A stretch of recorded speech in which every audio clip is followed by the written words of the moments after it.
घड़ी ने सुबह के 4 बजाए और इसके साथ ही धीरज की साइड टेबल पर रखा अलार्म क्लॉक रिंग करने लगा। अलार्म की आवाज सुनकर धीरज उठा और पानी पीने के बाद बाहर 4 दीवारी में बैठकर खुली हवा में योगा करने के लिए दरवाजे से बाहर निकल गया। दरवाजा खोलते ही उसने देखा कि उसके दरवाजे के बाहर एक पैम्पलेट जैसा कुछ पड़ा हुआ है। धीरज ने कागज उठाया और पढ़ने लगा। ये कागज कुछ और नहीं, आज से ठीक 2 दिन बाद होने वाली हैलोवीन पार्टी के लिए एक इनविटेशन था। वाओ, आजकल इंडिया में भी सारे इंटरनेशनल फेस्टिवल सेलिब्रेट होने लगे हैं। मुझे तो अभी इस कॉलोनी में आए हुए कुछ ही दिन हुए हैं, तब भी मुझे इनवाइट भेजा गया। मुझे ये पार्टी जरूर अटेंड करनी चाहिए। चलो, इसी बहाने मैं अभी देख लूंगा कि आखिर इस पार्टी में करते क्या है। पार्टी का वेन्यू और डेट नोट करने के बाद धीरज ने बाकी के कार्ड को पढ़ना शुरू किया। ओह, इसमें तो लिखा है कि ड्रेस कोड व्हाइट है, मतलब व्हाइट पैंट व्हाइट शर्ट पहनकर ही पार्टी में जाना है। तय समय पर धीरज अपने घर से निकल गया था। इस समय रात के 11:30 बजे थे। कार्ड में लिखे पते पर पहुंचकर उसने देखा कि सामने एक पुरानी बदरंग सी 2 मंजिला हवेली खड़ी हुई थी। इंटरेस्टिंग। लगता है जानबूझकर इस बंगले में पार्टी रखी गई है ताकि थोड़ा डरावनी और भूतिया फीलिंग आ सके। धीरज ने बाहर की 4 दीवारी पर लगा लोहे का दरवाजा खोला और हवेली के लॉन में कदम रख दिया। धीरज ने महसूस किया कि उसके अंदर आने के बाद लोहे का दरवाजा खुद ब खुद बंद हो गया है। अच्छा, दरवाजे से ही डराने का इंतजाम किया हुआ है। अच्छा है, अच्छा है। धीरज लॉन को पार करके घर के अंदर घुस जाता है। अंदर बिल्कुल सन्नाटा छाया हुआ था। टाइम, डेट और वेन्यू तो वही है, फिर यहाँ इतना अंधेरा और सन्नाटा क्यों छाया हुआ है? मैं सबसे पहले पहुँच गया हूँ या मेरे साथ किसी ने हैलोवीन के नाम पर मजाक किया है? मन ही मन उधेड़ बुन करता हुआ धीरज बंगले के हॉल में पहुंच जाता है। अंदर का सन्नाटा अब उसके सब्र का इम्तिहान ले रहा था। उसने अपने पॉकेट से फोन निकालकर जैसे ही फ्लैश लाइट ऑन की, उसे बिल्लियों के रोने की भयानक आवाज सुनाई देने लगी। अचानक ही अंधेरे को चीरती हुई चेहरे पर चुड़ैल का मास्क लगाए हुए एक लड़की उसके सामने आ खड़ी हुई। टॉर्च मत ऑन करो, ये हैलोवीन पार्टी है। Don't spoil the vibe. लड़की की बात सुनकर धीरज टॉर्च बंद कर देता है। कुछ ही देर में वहां पर एक मध्यम नीली रोशनी फैल गई थी। उस नीली रोशनी में धीरज ने देखा कि हॉल में कई सारे लोग मौजूद हैं जो बिना कुछ भी बोले धीमी आवाज पर बजते संगीत पर थिरक रहे थे। उन सभी ने किसी न किसी घोस्ट का कॉस्ट्यूम पहन रखा था और डरावने मास्क पहने हुए थे। धीरज को सब कुछ बहुत ही अजीब लग रहा था। बंगला अंदर से बहुत ही गंदा था। हर तरफ गंदगी और धूल मिट्टी फैली हुई थी। मकड़ी के बड़े बड़े जालों ने दीवार को लगभग ढक रखा था। मुझे यहाँ रुकना ठीक नहीं लग रहा है। ये लोग कुछ ज्यादा ही अजीब दिखाई दे रहे हैं। इतने गंदे और डरावने बंगले में कोई ऐसे मगन होकर कैसे नाच सकता है? धीरज अब एक पल भी वहां ठहरना नहीं चाहता था। जैसे ही वहां से जाने के लिए वह दरवाजे की ओर मुड़ा, भड़ाक की आवाज के साथ दरवाजा बंद हो गया। हाँ? ये दरवाजा अपने आप बंद कैसे हो गया है? जाने दो, मैं इस पार्टी का हिस्सा नहीं बनना चाहता। धीरज के तेज आवाज में चिल्लाने पर अचानक ही धीमी आवाज में बजता संगीत बंद हो गया और वही मास्क वाली लड़की उसके सामने आ गई। पार्टी खत्म होने से पहले यहाँ से कोई नहीं जा सकता। मैंने कहा ना, मुझे यहाँ नहीं रुकना। चुपचाप जाकर पार्टी एंजॉय करो। बस रात का दूसरा पहर लगने वाला है। उसके बाद हम एक हैलोवीन स्पेशल गेम खेलेंगे। उस गेम के खत्म होने के बाद तुम यहाँ से जा सकते हो। कैसा गेम? आओ और आकर बाकी लोगों के साथ उन चेयर पर बैठो। गेम बस शुरू ही होने वाला है। धीरज ने अपनी कलाई पर बंधी घड़ी की ओर देखा। रात के 1 बज चुके थे, लेकिन उस लड़की की खून उगलती लाल आंखें देखकर अब धीरज का डर से खून जमने लगा था। धीरज भी बाकी के 3 लोगों की तरह ही कुर्सी पर जाकर बैठ गया था। ये चारों कुर्सियां एक छोटे से स्क्वायर टेबल के चारों ओर लगाई गई थी। उस टेबल पर एक सफेद रंग का कागज, 4 मोमबत्तियां, चाकू और नींबू रखा हुआ था। आज के हेलोइन को यादगार बनाने के लिए अब हम एक मौत का खेल खेलेंगे। देखो, मुझे कुछ ठीक नहीं लग रहा है। मैं यहाँ से जाना चाहता हूँ। मुझे कोई मौत का खेल नहीं खेलना। हाँ, हमें भी कोई मौत का खेल नहीं खेलना। तुम चारों यहाँ अपनी मर्जी से आए हो।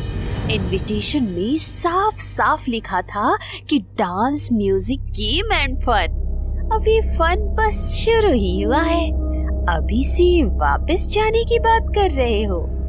देखो, हमें जाने दो। हम तुम्हारे आगे हाथ जोड़ते हैं। उनकी बात सुनकर लड़की को गुस्सा आ जाता है और वो अपने चेहरे पर लगा मास्क हटाकर दूर फेंक देती है। मास्क हटते ही उस लड़की का भयानक चेहरा देखकर उन चारों की जुबान हलक में अटक गई थी। लड़की का चेहरा बेहद डरावना और बदसूरत था। उसे देखकर लगता ही नहीं था कि वो जीती जागती लड़की है। जाना चाहते हो? जाकर देख लो। वे चारों उठने की कोशिश करते हैं लेकिन उठ नहीं पाते हैं। लगता है जब तक हम ये खेल नहीं खेलते, ये हमें यहाँ से जाने नहीं देंगे। ठीक है, हम ये खेल खेलने को तैयार है। बताओ अब क्या करना होगा? सबसे पहले तुम चारों एक एक कैंडल जलाओगे और सामने रखे चाकू से नींबू को काट कर पेपर के दोनों किनारों पर रखोगे। उसके बाद तुम चारों को अपना अपना लेफ्ट हैंड इस पेपर पर रखना है और ये जो मंत्र इस कागज पर लिखे हैं उन्हें लगातार पढ़ते जाना। अगर नींबू का रंग लाल हो गया तो समझो गेम खत्म। उस भयानक शक्ल वाली लड़की के बताए अनुसार वे चारों उस पेपर के चारों कोनों पर अपना हाथ रखकर सामने लिखे हुए मंत्र को लगातार पढ़ने लगते हैं। तभी कमरे में तेज हवाएं चलने लगती हैं। तेज हवा के झोंके से मोमबत्तियां बुझ जाती हैं, जिससे कमरे में गहरा अंधेरा छा जाता है। ये मोमबत्तियां अपने आप कैसे बुझ गई और अचानक से तेज हवा कैसे चलने लगी? मुझे तो बहुत डर लग रहा है। मैंने कहा लगातार मंत्र पढ़ते रहो। अगर मंत्र पढ़ना बंद किया तो मुझसे बुरा कोई नहीं होगा। उन चारों के डर से गिग्गी बंद रही थी, लेकिन फिर भी वह लगातार मंत्र को पढ़ रहे थे। अचानक ही हवा का चलना बंद हो गया और उनके टेबल पर रखी हुई चारों मोमबत्तियां एक साथ जल उठी। कमरे में उजाला होने पर उन्होंने देखा कि टेबल के दोनों साइड पर रखे हुए नींबू के टुकड़े अब लाल हो चुके हैं। नींबू लाल हो गया मतलब गेम खत्म। इसका मतलब है अब हम यहाँ से जा सकते हैं। चलो सब लोग जल्दी चलो।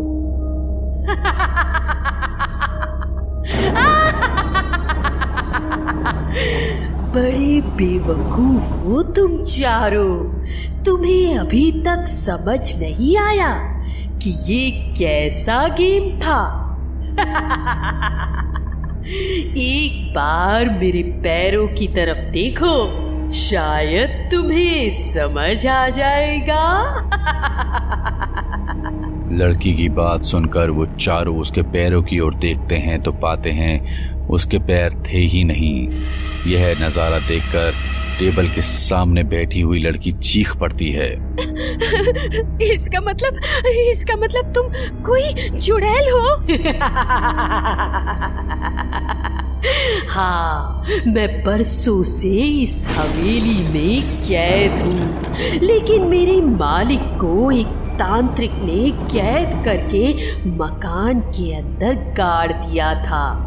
परसों से मैं अपने मालिक के रिहा होने का इंतजार कर रही हूँ। अपने मालिक को इस दुनिया में वापस बुलाने का तरीका मुझे मिल गया था, लेकिन उसके लिए मुझे तुम्हारे जैसे 4 इंसानों की जरूरत थी, जो इस मंत्र को पढ़कर तंत्र क्रिया की मदद से उन्हें वापस बुला सके। ये लाल नींबू बता रहा है कि मेरे मालिक आजाद हो गए। देखो, तुम जो भी हो, तुम हमसे जो चाहती थी हमने तुम्हारा काम कर दिया। अब भगवान के लिए हमें जाने दो। हमने तुम्हारा क्या बिगाड़ा है? धीरज अभी अपनी बात कह ही रहा था कि अचानक एक झटके के साथ उसकी गर्दन लटक गई और वह लंबी सांस खींचने लगा। देखते ही देखते उसकी आंखों की पत्तियां पलट गई और उसने बाकी के 3 लोगों की ओर देखा। ये क्या हो गया तुम्हें? तुम ठीक तो हो ना? लड़के की बात का जवाब दिए बगैर धीरज ने टेबल पर रखा चाकू उठाया और अपनी उंगली पर दे मारा। धीरज की उंगली से खून निकल रहा था, लेकिन अपने हाथ से बहते खून की परवाह किए बगैर वह उसे देखकर जोर जोर से हंसने लगा। धीरज की ऐसी हालत देखकर कमरे में बैठे बाकी के 3 लोग बहुत घबरा गए और धीरज के सामने बैठी लड़की विशाखा जोर जोर से रोने लगी। ये धीरज को क्या हो रहा है? मुझे अब भी एक पल भी यहाँ नहीं ठहरना। इस हैलोवीन पार्टी में आकर मैंने बहुत बड़ी गलती कर दी। उस लड़की को जोर जोर से रोता देख धीरज गुस्से से गर्दन टेढ़ी करके उसकी ओर देखने लगता है और एक जानवर की तरह उस पर झपट पड़ता है। कुछ देर तक लड़की की चीख सुनाई देती है और फिर सब कुछ शांत हो जाता है। विशाखा जमीन पर पड़ी हुई थी और उसके चारों ओर खून बिखरा हुआ था। अब तो बचे हुए बाकी के 2 लोग भी डर से सहमे हुए थे। उन दोनों को यकीन हो गया था कि अब शायद वे भी विशाखा की तरह अब यहाँ से जीवित बाहर नहीं निकल पाएंगे। तभी विशाखा की रूममेट रोजी वहां पहुंच जाती है। विशाखा ने मुझे बताया था कि आज वो हैलोवीन पार्टी में जाएगी। जब नाइट शिफ्ट खत्म करके मैं रूम पर पहुंची तो मैंने इस बंगले का एड्रेस उस पर्ची पर देखा। एड्रेस देखकर ही मुझे कुछ न कुछ अनिष्ट की आशंका सताने लगी। विशाखा यहाँ नई आई है, लेकिन मैं तो इस बंगले की हिस्ट्री पहले से ही जानती थी, इसलिए उसे बचाने के लिए मैं भी यहाँ आ गई। तो तू गई है, लेकिन अब वापस कैसे जाएगी? तुम्हें खत्म करके। इतना कहकर रोजी चट से लाया होली वाटर फादर के बताए मंत्रों को पढ़ते हुए छिड़क देती है। धीरज अपने ऊपर गिरती पानी की बूंदों से परेशान होकर रोजी की तरफ लपक पड़ता है। उसी क्षण रोजी अपनी जेब में रखा हुआ क्रॉस निकालकर धीरज के माथे पर टच कर देती है। क्रॉस के छूते ही धीरज उछलकर दूर जा गिरता है। रोजी लगातार पवित्र जल छिड़कती ही जा रही थी। तभी जल को अपने ऊपर पड़ते ही वह भूतिया लड़की भी चीखते हुए वहां से गायब हो जाती है।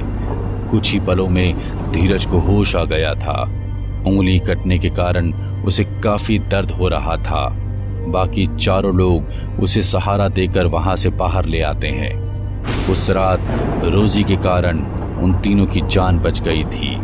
उस भूतिया बंगले के बाहर आने के बाद धीरज ने भी वापस कभी ऐसी सुनसान जगह पर ना जाने का प्रण कर लिया था।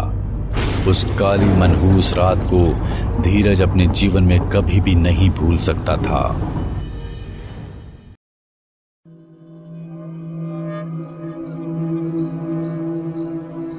आज तो मजा ही आ जाएगा, हम सब एक साथ। से थैंक्स टू मी, मेरे घर पर जो बनाया ये प्लान। अच्छा, और हम जो घर वालों से झूठ बोल कर आए हैं उसका क्या? तो क्या आज हम सब के अलावा भी यहाँ कोई आएगा? क्या मतलब? मतलब भूत। बकवास मत करो, मुझे कोई डरवर नहीं लगता, समझे? ढोली, मयंक, अमित और विशाल बैठकर बातें कर रहे थे कि तभी दरवाजे की घंटी बजती है। मयंक दरवाजा खोलने जाता है और दरवाजा खोलता है। सोनिया, पूर्वी, कितनी देर कर दी तुम दोनों ने? लेकिन दरवाजे पर कोई भी नहीं होता। मयंक ये देखकर हैरान हो जाता है कि अगर सोनिया और पूर्वी बाहर नहीं है तो फिर घंटी किसने बजाई, और वो जो कोई भी था वो अचानक गायब कैसे हो गया। इसके बाद मयंक दरवाजा बंद कर देता है और वापस आ जाता है। अरे ये क्या, घंटी किसने बजाई? देखो, हमने कहा था ना भूत आएगा, वो आ चुका है। तभी दोबारा घंटी बजती है। इस बार मयंक फिर दरवाजा खोलता है। इतनी लेट आई तुम, आखिर क्यों? अरे कुछ नहीं यार, बस मैं तुम सभी के लिए कोल्ड ड्रिंक्स लेने चली गई थी। पहले भी तुम दोनों ने घंटी बजाई थी ना? नहीं डॉली, हम तो अभी आए हैं। अच्छा, चलो अंदर अब। पता नहीं पहले तुम दोनों नहीं थे तो कौन था? तुम्हारा भाई कौशल कैसा है? उसका ट्रीटमेंट चल रहा है, अभी थोड़ा बेटर है। इसके बाद सभी दोस्त मिलकर खाना पीना और मस्ती करते हैं और आपस में एक दूसरे से काफी सारी बातें करते हैं। ये सब चलता ही रहता है। तब तक रात के 11 बज जाते हैं। विशाल ओइजा बोर्ड लाता है। चलो ये गेम खेलते हैं। नहीं, मैं ये गेम नहीं खेल सकती। तुम लोगों को पता है ना कि इसमें जान जाने का भी खतरा है। अरे ऐसा कुछ भी नहीं होता, चलो ना खेलते हैं, मजा आएगा। नहीं, कहा ना नहीं। विशाल और बाकी लोग उसे बहुत समझाने की कोशिश करते हैं, लेकिन वो नहीं मानती और गुस्से में वहाँ से चली जाती है। अरे रहने दे, वो तो गई, अब चल हम ही लोग खेलते हैं। थोड़ी दूर जाने के बाद ही सोनिया की गाड़ी खराब हो जाती है। अरे यार, इसे क्या हो गया? वो गाड़ी से उतरती है और थोड़ा सा आगे बढ़ती है। अंधेरी काली रात है और सुनसान सड़क है। तभी अचानक एक आवाज आती है, कोई है? कोई है? वो मदद की तलाश में थोड़ा आगे बढ़ती है कि अचानक से कोई उसे धक्का देता है और वो एक गड्ढे में गिर जाती है। सोनिया जोर से चिल्लाती है। सभी ने गेम खेलना शुरू कर दिया है। सभी लोगों ने उस ओइजा बोर्ड के बीच में अपना हाथ रखा हुआ है। इतनी देर हो गई, भूत तो आया नहीं। तुम्हारे रहते यहाँ कोई और भूत कैसे आ सकता है? हाँ, और इसी भूतनी से तुम्हें प्यार हुआ है। तुम लोग बड़े मजाकिया हो यार। सभी लोग हंसी मजाक कर ही रहे थे कि अचानक से किचन में बर्तन गिरने की आवाज आती है। ये क्या था? वो क्या यार, तुम क्यों डरा रहे हो? लगता है हमने किसी आत्मा को जगा दिया है। अच्छा, अगर ये बात है तो मुझे मिलवाओ उससे। जल्दी मिलोगे। यार मुझे डर लग रहा है अब। मुझे भी। प्लीज तुम लोग ऐसी बातें मत करो यार। तभी थोड़ी देर बाद खिड़की के शीशे टूटने की बड़ी जोर से आवाज आती है। सभी लोग उस खिड़की के पास जाते हैं और देखते हैं कि वहाँ पर किसी बिल्ली का कटा हुआ सिर पड़ा है। ओह गॉड, इसका तो खून भी बह रहा है। लगता है किसी ने अभी इसे मारा है। प्लीज यहाँ से चलो। अरे ये तेरे पड़ोसी का बच्चा तो नहीं है जो बहुत शैतानी करता है? लेकिन इतना छोटा बच्चा ऐसा कैसे कर सकता है? लगता है ये किसी आत्मा का काम है। मुझे यहाँ से जाना है, प्लीज। डोली दरवाजे की तरफ भागती है और जाने के लिए दरवाजा खोलने की कोशिश करती है, पर दरवाजा तो मानो जैसे जाम हो चुका था। ये दरवाजा किसने लॉक कर दिया? उफ़, ये क्या हो रहा है विशाल? यार मुझे खुद नहीं पता। और इसी बीच ओइजा बोर्ड अपने आप हिलने लगता है और ना जाने विशाल को क्या होने लगता है। वो पागलों जैसी हरकत करने लगता है और थोड़ी देर बाद विशाल दर्द से कराहने लग जाता है। कोई मुझे बचाओ, मुझे बहुत दर्द हो रहा है। लग रहा है जैसे कोई मेरी हड्डियां तोड़ रहा है। तुम्हें क्या हो रहा है? हे भगवान। वहीं दूसरी ओर अमित को एक वीडियो मैसेज मिलता है जो किसी ने वीडियो बनाया था सोनिया का, जिसमें वो गड्ढे में फंसी हुई थी। ये सब क्या हो रहा है? एक तरफ सोनिया और एक तरफ विशाल। हम विशाल की मदद कैसे करें? विशाल तो मर चुका है, देखो वो बिल्कुल भी नहीं हिल रहा। पूर्वी और डोली रोने लगती है कि तभी अमित के पेट में उड़ते हुए एक चाकू आकर लग जाता है और अमित वहीं गिर जाता है। बचाओ अमित, ये तुम्हें क्या हो गया? उठो अमित, उठो। कि तभी मयंक के चीखने की आवाज आती है। कोई अदृश्य शक्ति उसे दूसरे कमरे की ओर खींचने लगती है। डोली, पूर्वी, मुझे बचाओ। मैं आ रही हूँ मयंक। लेकिन तभी वहां लाइट चली जाती है और वो ओइजा बोर्ड भी वहां से गायब हो जाता है। हम क्या करें डॉली? हिम्मत रखो पूर्वी, सब ठीक हो जाएगा। और तभी सभी मरे हुए लोगों की हंसी और चीख वहां पर सुनाई देने लगती है। दोनों लड़कियां कान बंद करके रोने लग जाती है और चिल्लाती है, नहीं। तभी थोड़ी देर बाद ताली बजने की आवाज आती है और लाइट भी आ जाती है। मयंक, अमित, सोनिया और विशाल जिंदा थे और हंस रहे थे। तुम सभी जिंदा हो? और सोनिया, तुम तो गड्ढे में गिर गई थी ना? हाँ, मैं वहां से निकलकर वापस आ गई। तुम भी मिली हुई थी इसका मतलब। क्यों, फिर मजा आया ना? बिल्कुल भी नहीं। अरे ये सब मेरा ही आइडिया था, क्यों? है ना मेरा दिमाग बहुत तेज। हाँ, हमने ये सब पहले ही सोच लिया था। कितना भद्दा मजाक था ये। तुम्हें तो मैं छोड़ूंगी नहीं। देखो, नकली चाकू है ये। ये देखो। तुम सब पागल हो गए हो क्या? ये सब कौन करता है यार दोस्तों के साथ? डोली और पूर्वी इन सभी को बहुत सुनाती है। तभी थोड़ी देर बाद अचानक से एक लोहे का सरिया कहीं से उड़कर आता है और अमित के सीने के आर पार हो जाता है। अमित को तड़पता हुआ देखकर पूर्वी नाराज हो जाती है। फिर से मजाक कर रहे हो क्या? उठो, फिर से मजाक। लेकिन इस बार कोई मजाक नहीं है। तुम ना रहने दो, बार बार मजाक नहीं चलता। पूर्वी सरिया बाहर खींचती है और अमित जोर से चिल्लाता है और पूर्वी देखती है कि उसके शरीर से नदी की तरह खून बह रहा है और अंदर के अंग भी दिख रहे हैं। पूर्वी डर के मारे पीछे गिर जाती है और चिल्लाने लग जाती है। उससे ये नजारा देखा तक नहीं जा रहा था। ये तो सच में आर पार हो गया है अमित। यहाँ सच में कोई है, अब कोई प्रैंक नहीं कर रहा है, ये रियली हो रहा है guys, so be very careful everyone. मैंने कहा था ना मत खेलो वो गेम, अब चलो यहाँ से जल्दी। पता नहीं हमने अनजाने में किसे यहाँ बुला लिया है। अमित वाकई में मर चुका था। पूर्वी को यकीन नहीं होता और वो बहुत रोने लग जाती है। सभी लोग डर जाते हैं और इस बार वाकई में दरवाजा भी लॉक हो चुका था। वही सब लोग देखते हैं कि अचानक से पूर्वी का शरीर हवा में लटकने लग जाता है। ये क्या हो रहा है? हम सब मारे जाने वाले हैं। ऐसा मत कहो सोनिया, हिम्मत रखो। अब कोई नहीं बचेगा, कोई नहीं बचेगा। और तभी पूर्वी का शरीर ऊपर हवा में उड़कर बहुत जोर जोर से बार बार नीचे गिरता है, जिससे उसकी पूरी हड्डियां टूट जाती है और वो खून से लथपथ हो जाती है। चारों तरफ डर का माहौल हो जाता है। सोनिया वहां से भागने की कोशिश करती है कि तभी कोई अदृश्य शक्ति उसका सिर जोर से दीवार में मारती है, जिससे उसका पूरा सिर फट जाता है। अब वहां बस चारों तरफ खून ही खून था। ये सब उसी ओइजा बोर्ड का काम है। मैंने कहा था ना कि गेम नहीं खेलते हैं। चलो फिर से गेम खेलते हैं, क्या पता सब ठीक हो जाए। एक बार फिर से सभी लोग ओइजा बोर्ड के पास जाते हैं और उसके चारों ओर बैठकर फिर से गेम खेलते हैं। कौन हो तुम? क्या करने आए हो यहाँ? जो भी हो अपने दुनिया में वापस चले जाओ। बताओ कौन हो? ये हमें नहीं बताना चाहता कि ये कौन है। बोलो कौन हो तुम? हमें क्यों परेशान कर रहे हो? सब लोग अपनी आंखें बंद कर लो। सभी अपनी आंखें बंद करते हैं और उसके जवाब का इंतजार करने लग जाते हैं। बताओ कौन हो? बोलो तुम ये सब क्यों कर रहे हो हम लोगों के साथ? इसी बीच विशाल की जुबान बहुत ज्यादा लड़खड़ाने लगती है। आ, ओ, ओ, ओ, ओ, ओ, ओ, ओ, और उसका मुंह खुला ही रह जाता है। वो मयंक की तरफ इशारा करता है। विशाल क्या हुआ? तुम क्या कहना चाहते हो? और तुम्हें क्या हो रहा है? तुम बोल क्यों नहीं पा रहे?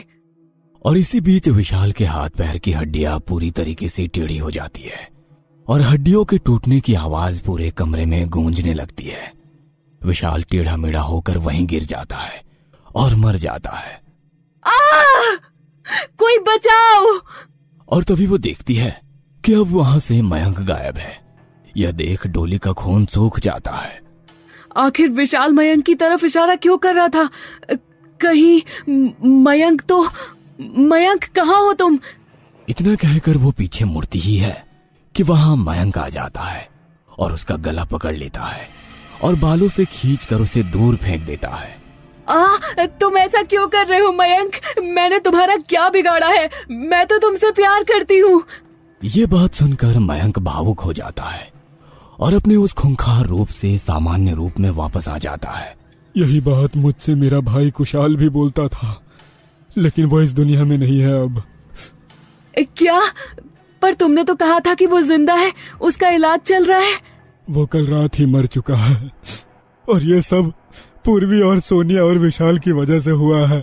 मेरा भाई कुशल उस दिन ट्रेनिंग में जाना नहीं चाहता था, लेकिन ये लोग जबरदस्ती उसे ले गए और वहाँ पर उसका ट्रेनिंग के दौरान एक एक्सीडेंट हो गया और उसके बाद से ही उसकी ऐसी हालत हो गई थी। लेकिन उन लोगों ने ये सब जानबूझकर नहीं किया था मयंक। नहीं, लेकिन वो लोग जिम्मेदार है मेरे भाई की मौत के लिए, इसलिए मैंने बदला लेने के लिए ओइजा बोर्ड का इस्तेमाल किया और अपने छोटे भाई की आत्मा को इस दुनिया में वापस लाया और उसी की मदद से आज इन सबको खत्म कर दिया। और इसी बीच कुशल की आत्मा मयंक को नुकसान पहुंचाने लगती है, उस पर जानलेवा हमला करने लगती है। डोली यहाँ से भाग जाओ, देरी मत करो डोली, मैंने कहा ना भाग जाओ यहाँ से। खुशकिस्मती से दरवाजा उस टाइम खुला हुआ था और वो वहां से भाग जाती है। वहीं कुशल की आत्मा मयंक के शरीर से उसके हाथ पैर और धड़ अलग कर देती है। डॉली पीछे मुड़कर देखते हुए रोती हुई कहती है, नहीं मयंक। और दरवाजा बंद हो जाता है। दरअसल मयंक ने अपनी आत्मा का सौदा कुशल का बदला लेने के लिए किया था और इसीलिए उसको भी अपनी जान गंवानी पड़ी थी। डॉली एक लौती इंसान थी जो उस रात जिंदा उस घर से वापस आई थी, और बाकी सब ने उस ओइजा बोर्ड के इस्तेमाल करने की वजह से अपनी जान गंवा दी थी। और मयंक ने अपने भाई कुशल की मौत का बदला आखिरकार सबकी और खुद की जान देकर ही ले लिया था। हमें पूरा यकीन है दोस्तों कि आप लोगों को ये कहानी जरूर पसंद आई होगी। अगर आपके साथ भी कुछ ऐसे अनकहे किस्से हो चुके हैं तो प्लीज हमारे साथ शेयर करें, हम जरूर अपने चैनल पर उनको दिखाएंगे। हमारी ईमेल आईडी नीचे डिस्क्रिप्शन बॉक्स में दी गई है, तो प्लीज हमारे वीडियो और चैनल को शेयर एंड सब्सक्राइब करें और बने रहे हमारे साथ ऐसे ही अनकहे किस्से और कहानियां सुनने के लिए।